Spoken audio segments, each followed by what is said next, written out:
Everybody needs love. Everybody needs tenderness. Everybody needs love.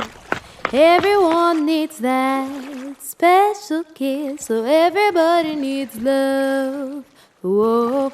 Everyone needs some tenderness. Everybody needs love. Everyone needs some happiness. So everybody needs love. Everyone needs some tenderness. Everybody needs love. Everyone needs to feel that special bliss. So everybody needs love. Everybody needs love. Oh, everybody needs love. Everybody needs love.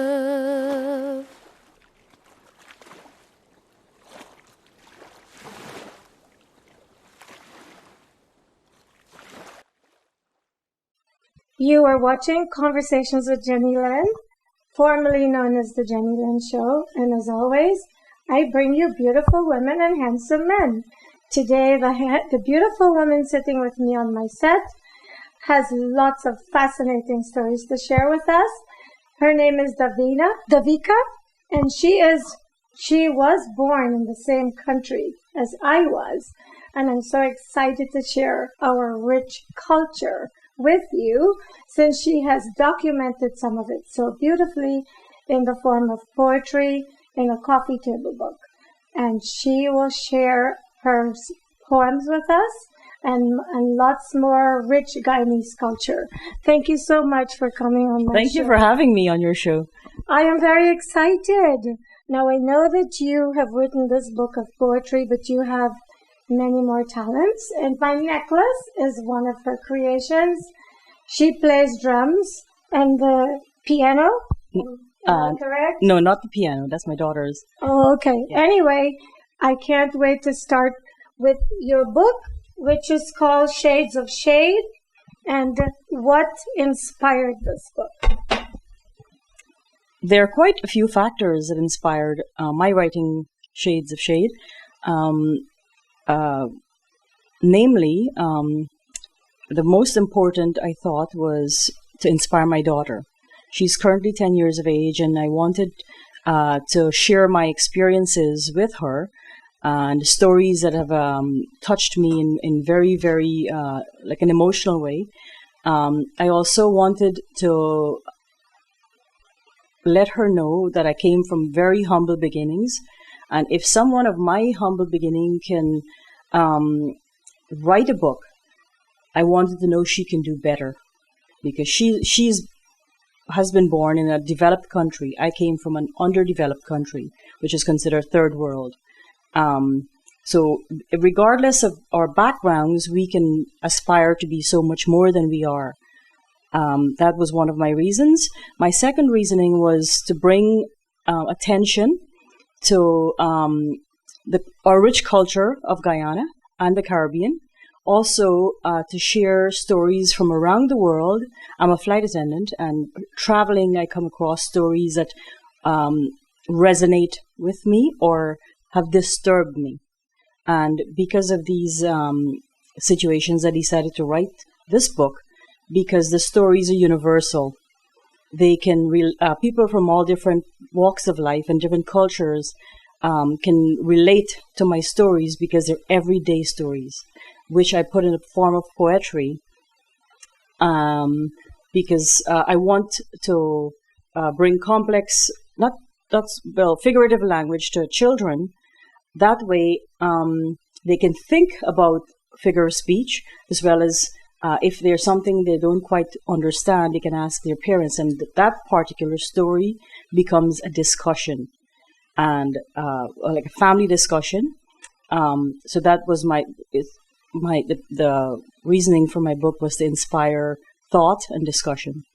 Well, I know that if you write in the Guyanese language, it may not be comprehensive to everyone, especially people who are not Guyanese, because every now and then I speak Guyanese, and people look at me like, what are you saying?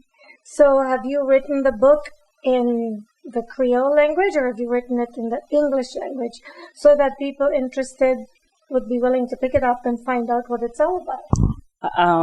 There are a few parts that are a bit Caribbean or Creole, but the majority of the book is written for universal reading, so people can understand from whichever country they're from. Guyana has been in the news recently because they've just found, they said, the richest resource, or the best oil in Guyana. And as a Guyanese, I'm sure you've heard of all the wonderful things that are happening there. There's also concern because whenever something like this, a country is blessed with something like this, the corruption also becomes a part of it. However, the Guyana is being highlighted. Previously, people only identified with Jim Jones and the Kool-Aid. So I don't know about you, but I'm very happy as a Guyanese that now we have something positive that we can talk to people about besides, the one and only thing that most people identified Guyana with in the past. Your book of poetry takes me back to some of what I've read in your book about my childhood as a young girl growing up in Guyana. What kind of feedback are you getting from Americans who've read your poetry? They seem to enjoy it, and it also seemed to connect with people's emotions. I've gotten a few feedback or critiques from Amazon readers, and as well as people that bought the book from Exlibris. And I have to say, I was very surprised that I touched people in such a way, and like I tried to be as raw with emotions because I wanted the book itself to be thought-provoking and emotional, like an emotional book. There are many different aspects or facets to the book. I wanted to share joy. I wanted to share sorrow. I wanted to highlight injustices. I also wanted to talk about taboos. So these are all thought-provoking subjects. But I figure if I cannot change the minds of the older generation, at least I can reach out to the younger minds and let them know that it's okay for people to be who they are. It's a matter of acceptance. I feel within myself, and I think this is generally known, that in my book, I also talk about prejudices and racism. And I feel like hate is not, you're not born with hate, you're taught. And you learn it for sure. Yes. And if I have a chance to change one little person's mind that can go out and try to change the world and make it a better place, then my job would have been completed. So there's so many books on the market today. I mean, I walk into a bookstore, and sometimes if I'm not looking for a specific book, I'm overwhelmed because of the number of books out there. How are you getting curiosity out there so people are going to look for your book? I haven't been involved in any sort of marketing so far, but recently Exlibris contacted me, the publishing company, and they wanted to present my book to 5 major book shows internationally: the London Book Show, Beijing, Guadalajara, New York, and there's another country. And they want to present the book to educators and librarians, and so that it can, because my ultimate goal is to get the book into high schools. Well, that's a huge compliment to you, because I'm sure those publishers have published many books. And the fact that they've hand-selected yours to enter in this competition tells me that they found a lot of inspiration and a lot of encouragement in the book. How do you feel about your book being selected? And this is your first book, right? It is my first book. Yeah. I'm quite surprised. And I'm very happy to be part of the book show. I hope that it's selected by educators to be part of a curriculum in a school. I hope so too, only because having grown up in South America like you have in Guyana, specifically same country, although we grew up in different parts of Guyana, and I'm sure that our cultures were different because of our parents and all this other stuff. It's life in Guyana is the same for almost everyone. I think what is beautiful about your book, because I grew up there, a lot of what you have written resonated with me. And I think it would be great for young women and men in the United States to experience our culture. And they can do that, they can get a glimpse of it from what you have written. I remember when I was a young girl growing up, reading these American books and comparing my childhood to what was described in these books and wanting to come here so much to experience this charmed life that I read of in these books. Reading your poetry, if someone truly comprehends what you're saying, is very different. What have you heard from people close to you who have read this, who've never been privy to to those types of experiences because their childhood in the United States is so different? They found it fascinating, but at the same time, they saw familiarities, Oh, similarities really? to their own culture. Mm-hmm. For example, in the book itself, I discuss like homosexuality, lesbianism. I discuss stories of child abuse. There are stories of happiness. There are stories of joy. There are stories of sorrow. So they saw differences culturally, but they also saw a lot of similarities. And that I found it was for me, that was like a major step, because I wanted to cross that bridge. I wanted for the book to cross over, not only for my own culture, but for people from other cultures to be able to relate. Yeah, because I don't think it matters which country you come from. There's homosexuality, there are prejudices, there's discrimination, doesn't matter the country. These are common characteristics of humans wherever they are and wherever they're from. However, I think that, I don't know about you, but where I grew up, a lot of this stuff I'd never heard of. Where I grew up was so remote and so controlled that a lot of this, when I first discovered it, had a huge impact on me because I hadn't had any exposure with it. And I learned the hard way. Some of what you have written in the book brings back that innocence for me, because you had that same experience as well. You are a mother in the United States, and you're raising a child in the United States. How difficult is it for you as a mother to adapt to the life here? Do you find it challenging? Because I'm sure you want to integrate some of what you experienced growing up. And because the culture here is so different, is that a problem for you? And how are you coping with that? In the first 5 years of migrating from Guyana, it was difficult. But then I started assimilating once I started attending college. I made friends of all nationalities, and it was my friends and interacting with friends from college and colleagues from work that helped me to assimilate, to understand other people's cultures. Having a child now, I'm really happy that I was able to experience Guyana's lifestyle, and also my husband is also from a different country, and being able to understand his culture, I try to raise her in a global manner, which means to accept people for who they are, not judge people by the color of their skin, and you give each person a chance as they come. This is the only way to raise a solid human being and a someone of honor.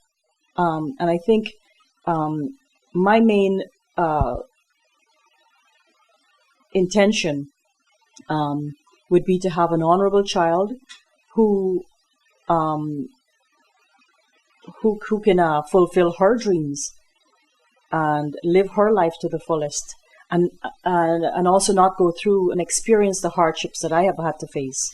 And that is the reason I wrote the book, was she will never understand the hardships, or she will never, hopefully never experience those hardships. But I wanted to make her aware that these things exist, and for her to be able to face life as it comes. Mm-hmm. Well, I have been trying very hard to be accepting and to understand other people's philosophies and way of life. The one thing I don't understand, and I could never see myself understanding, are some of the prejudices. I think the world will be a better place when we learn to agree to disagree. Absolutely. That is one of the most difficult things to achieve in the world, because a lot of people believe what they believe is the way. Everything else is craziness. And I'm someone who's very open, and I do this. This is what I do. I meet people, listen to their stories. I'm very fascinated with people's lives and stories. And what I find is sometimes people tell me things, and I know that I've grown up, because I think, okay, that doesn't resonate with me, but that's how they feel, and I respect that. How difficult do you find being open today like that? Like agreeing to disagree, especially with our political climate and the prejudices that we are seeing currently in this country? Well, politically, I try not to discuss politics with anyone except my husband, because it's such a sensitive topic. Mm-hmm. But in terms of differences, whether it's religion, race, sexuality, because I'm curious, I ask questions, and also because of my job, I'm in contact with hundreds of people per day, and I make it my duty to be open and to understand and to be a good listener and to try to deliver whatever people are seeking, the answers they're seeking. I don't usually have all the answers, but if I can help them in some way, assist them, Mm-hmm. even if it just means listening, because Right. most people, all they want is a good ear. And that's where I got stories from, that some of them are in my book, was just by listening to people's heartache or their joys, or their, sharing their moment with them. So discrimination is like such a problem in this country, in the world, right? And people will discriminate against you because you share a different philosophy in terms of your religion, or because of the color of your skin, your hair, whatever. How do you handle that in your job and as a mother? It is sometimes very difficult. I try to, you receive, whether you like it or not, people's reaction to you, whether it's positive or negative. And instead of immediately reacting, I think about it, and then I come up with my solution for survival. Years ago, we were living in New York, in Manhattan, and I was suffering terribly because I was living in one of the most beautiful cities, but I was so unhappy. I was living in a building where it was predominantly WASPs, White Anglo-Saxon Protestant, and I was faced with such prejudices. Folks, we owned our home, and most folks assumed I was the nanny or the babysitter because of the color of my skin, because I was from Guyana, because I was an immigrant. And it after a while, it really affected my psyche. And so my experiences there were very, very harsh. But there was a judge that belonged to the Supreme Court that he would see me on a daily basis. And at the time, I was working full-time with the airlines, and I was going to school. And he told me one day in the elevator, he said, "You need to develop a backbone of steel, and don't let these people get to you." He also told me he came to America on a refugee boat, and he has gone through the same experiences that I was going through. What is his ethnicity? He was Italian. Italian? Uh-huh. He had that too? Yes, he came here when Italians were not accepted. When they were new into America, he came here as part of the immigration process. Wow. And it was his words that gave me strength throughout the hardest times. So when the opportunity opened itself for us to move to California, I grabbed onto it. For me, it was like liberation. And moving here, I really love being here because people are so accepting and so open and diverse. Really? You find discrimination less? Absolutely. There? Absolutely. Oh, that's great to know. Absolutely. Yes. And my husband would say that while we were living in New York, that I was probably one of the most unsocial person he's ever met. When I came to California, I became the most social. That's great. You got to be you. It's just finding yourself. So I think key here, in addition to everything you've written in the book, is never let anyone put out your light. When you are younger, you're so impressionable, you're so vulnerable. It's easy for these types of bullies to have impact on your life. I know how you feel because I was also an immigrant. And I came here first, but my skin is not dark, even though I call myself a black woman. People argue with me, you're not black, because it's all about the color of your skin. However, when I first came, I felt like you. When you were speaking just now, I could feel the pain, but I got to a place where I'm sure you have arrived at, which is where nobody defines you, because you know who you are, right? Absolutely. Mm-hmm. So what message do you have for young people watching this interview? Hold your head up high, follow your dreams, and never give up despite negativity that you might be faced with. Just remember who you are and stay focused. So before we wrap up this interview, the other question I must ask you is, you are very driven. What motivates you? I do not like being bored. Thank you. I hear you. I just love life, and I enjoy every moment of it. And I enjoy people. I enjoy music. I enjoy poetry. I enjoy sports, and it's different activities that makes someone's life enriched. You cannot be of one focus. You have to be multifaceted. Every human being have different aspects to their life that make them a human being, and it's good to find out what those different facets are in everyone. That's what I say. Harness your whatever makes you happy and make something of it. I don't get people who tell me they're bored. Every night I go to bed thinking, gosh, I can't believe it's time to go to bed. I've been running all day. So I think you and I are very similar people. Maybe it's a Guyanese thing. I don't know. I know some lazy Guyanese, I guess not. Well, Guyanese do enjoy life. But they do. Absolutely love life and enjoy life. They do. And so apart from all this, you're also an amazing cook. I got to talk about your food. I have been weaseling invitations to this home just to get her cooking. And because we're both Guyanese, she makes the great Guyanese food.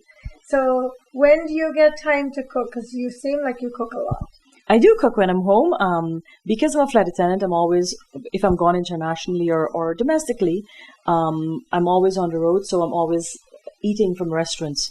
So when I come home, I really have to have a home-cooked meal. And because I'm also gone, I try to, when I come home, be the good mother and wife and make sure that I'm providing for my family the way they should be provided for. So regardless of if you're busy or not, you have to make the time and do the best you can with the time you have. Well, talking about time, believe it or not, we are out of time. And I hope you've enjoyed this beautiful, talented woman as much as I have. I hope you will gain some inspiration from what she shared. Get her book, Shade of Shades, and enjoy it as much as I did. Thank you for watching Conversations with Jennylyn, And I will see you next time. Thank you. Thank you so Thank you so much for having me. You're very welcome. I hope you enjoyed this as much as I did. I absolutely did. Thank you. Everybody needs love. Everybody needs tenderness. Everybody needs love. Everyone needs that special kiss. So everybody needs love. Whoa. Everyone needs some tenderness. Everybody needs love. Everyone needs some happiness. So everybody needs love. Everyone needs some tenderness. Everybody needs love.